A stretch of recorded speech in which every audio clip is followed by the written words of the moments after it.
So here we have the Ford Fiesta ST line on a 20 plate. I'm going to start off by showing you around the outside of the car, and then we'll hop in and run through some controls on the inside. But from the outside, you can see it's a 5-door car with alloy wheels and tinted windows. Let's start off inside the boot and work our way around the rest of the car from there. As we approach the back of the car, you'll see that we've got plenty of boot space along with that 60-40 split folding rear seat, should you wish to increase this space even further. Okay, so we're just going to work our way back round to the front of the car, and then we'll hop in and run through some controls on the inside. But now that we've done a full circle of it, you can see it's in excellent condition the whole way round. Just briefly before we climb in, I think it's well worth seeing the interior from this exterior point of view. There's plenty to run through on the dashboard, so let's hop in and we'll do that right now. Okay, now that we're inside the car, we're going to start with the dials. On the left-hand side, we have the rev counter, and on the right-hand side, we have the speedometer. In the middle at the bottom, you can see the fuel gauge and coolant temperature gauges. Up in the middle section there, we have a digital readout for the speedometer. You can change information that's displayed there for various bits of information along the lines of trip computer, as you can see. You've got a settings menu, phone, audio, navigation, driver assist, and then back round to where we started again as well.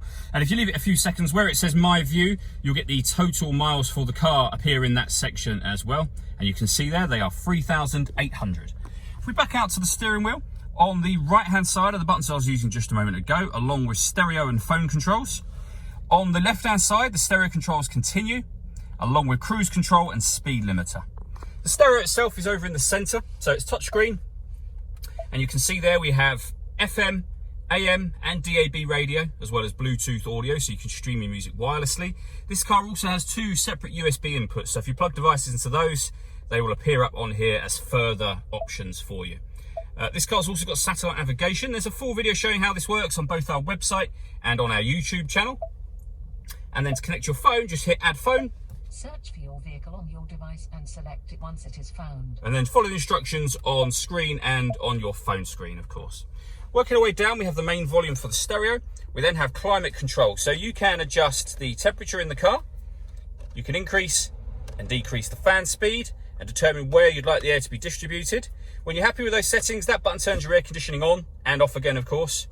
Or you can hit auto. If you do that, the car will maintain the temperature that you've asked for here by taking control of the fan speed and the direction of the air. To override that, just readjust the fan speed and put it back on your own setting here as well. This car's also got heated driver and passenger seats, both with 3 different heat settings on each, and a heated steering wheel as well, which is a fantastic extra, as well as a proper heated front screen and the heated rear screens just there.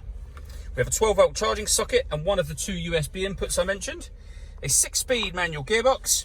You can put the car in eco mode, turn off the traction control, and you can turn off the stop and start from here as well.